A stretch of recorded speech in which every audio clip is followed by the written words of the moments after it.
Hello armies, welcome to my channel. কেমন আছো তোমরা সবাই? আশা করি তোমরা সবাই ভালো আছো আর আমিও অনেক ভালো আছি। বিটিএস ভার্সেস ব্ল্যাকপিঙ্ক, কে সেরা? চলো তাদের নিয়ে আজকে কিছু কথা বলি। এবার কিছু লোক আছে যারা বুঝবে না, শুনবে না, কিন্তু কমেন্টে এসে উল্টাপাল্টা কথা বলার জন্য এগিয়ে থাকে। সোশ্যাল মিডিয়াতে আমরা প্রায় সবাই অ্যাক্টিভ থাকি, আর সেখানে সচরাচর দেখা যায় বিটিএস এবং ব্ল্যাকপিঙ্ককে নিয়ে কম্পেয়ার করা হচ্ছে।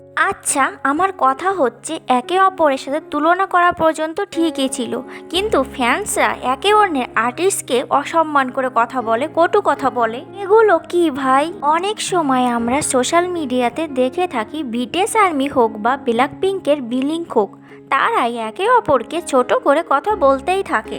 কেউ ব্ল্যাকপিঙ্কের ড্রেস ছোট, তাদের ড্রেস সেন্স নাই, এসব বলে থাকে। আবার কিছু লোক বিটিএসদের বলে তারা নাকি মেকআপ করে বলে দেখতে সুন্দর লাগে, তারা নাকি মেয়েদের মতো মেকআপ করে, মেয়েদের মতো ড্রেস পরে। এসব কটু কথা বলতেই থাকে।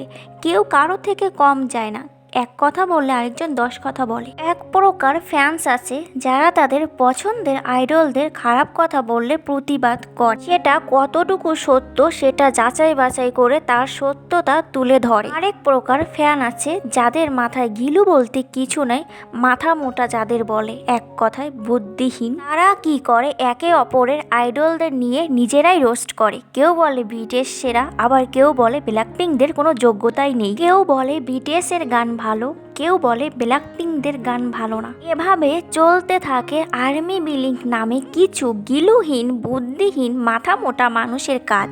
এদের কাজ হলো একে অপরকে খোঁচা দিয়ে কথা বলা, তারপর আস্তে আস্তে বড় সড়ো একটা ঝগড়া করা। তোমরা যারা নিয়মিত সোশ্যাল মিডিয়াতে অ্যাক্টিভ থাকো তারা তো দেখতেই পাও এরা কি সমস্ত ভাষা ব্যবহার করে আর্টিস্টদের অসম্মান করে কথা বলে, কটু কথা বলে। এরা যদি সত্যিই ফ্যান হতো তাহলে কি নিজেদের আর্টিস্টদের এভাবে কটু কথা বলতে পারতো? অবশ্যই না। তোমরা যদি এখন আমাকে বলো কে সেরা, বিটিএস নাকি ব্ল্যাকপিঙ্ক, এর সঠিক উত্তর কেউ বলতে পারবে না, কারণ সবাই সবার যোগ্যতাতে এই জায়গাতে এসেছে। বিটিএস 2013 সালে শুরু করেছে আর ব্ল্যাকপিঙ্ক 2016 সাল থেকে শুরু করেছে। আগে না হয় ব্ল্যাকপিঙ্কের কথা দিয়েই শুরু করি। এবার এখানে একদল লোক বলবে আমি বিটিএসকে ছোট করেছি, কারণ আমি আগে ব্ল্যাকপিঙ্ক দিয়ে শুরু করেছি, এজন্য তারা বলবে আমি বিটিএসকে ছোট করেছি। বা আমি যদি বিটিএস দিয়ে শুরু করতাম তাহলে আরেক দল লোক বলতো ব্ল্যাকপিঙ্কদের ছোট করেছি। মানে এদের সব কিছুতেই সমস্যা। ব্ল্যাকপিঙ্ক যাদের রয়েছে বড় একটা ফ্যান বেজ, যারা ওয়ার্ল্ডের মধ্যে প্রথম গার্ল গ্রুপ, যারা প্রথম ভিমা অ্যাওয়ার্ড জিতেছে, যাদের গান 2 বিলিয়ন ভিউজ অতিক্রম করেছে। এবার যদি বলি ব্ল্যাকপিঙ্কদের জনপ্রিয়তা কেমন, ব্ল্যাকপিঙ্কদের জনপ্রিয়তা শুধু কোরিয়াতে সীমাবদ্ধ নয়, আমেরিকার মতো অনেক বড় বড় দেশেও তাদের জনপ্রিয়তা রয়েছে।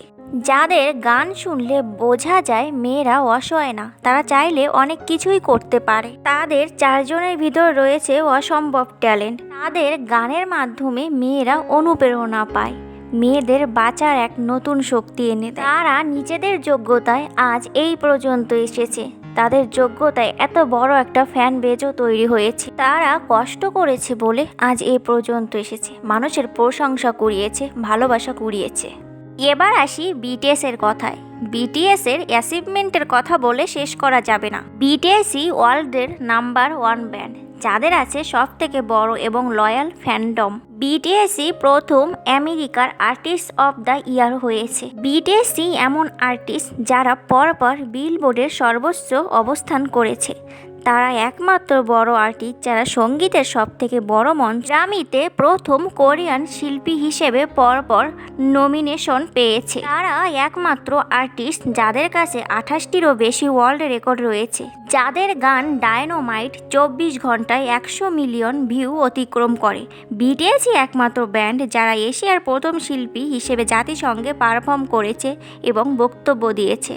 বিটিএসই একমাত্র ব্যান্ড যাদের ইতিহাসে সর্বোচ্চ অ্যালবাম সেল করার রেকর্ড আছে। বিটিএস শুধু রেকর্ড ভাঙেনি, আজ তাদের জন্য অনেক কে-পপ গ্রুপ আমেরিকার মতো বাইরের দেশে যেয়ে পারফর্ম করার সুযোগ পায়, নিজেদের প্রতিভা দেখানোর সুযোগ পায়, নমিনেশন পায়। এখন নতুন নতুন অনেক কে-পপ গ্রুপ বিটিএসকে দেখে অনুপ্রেরণা পায়, বিটিএসকে দেখে সামনের দিকে এগোনোর আশা জাগে। বিটিএস এর আগে কে-পপকে অতটা গুরুত্ব দেওয়া হতো না। বিটিএস শুধুমাত্র 7 জনের একটি গ্রুপ গ্রুপ না, এটা হাজারো মানুষের বাঁচার অনুপ্রেরণা।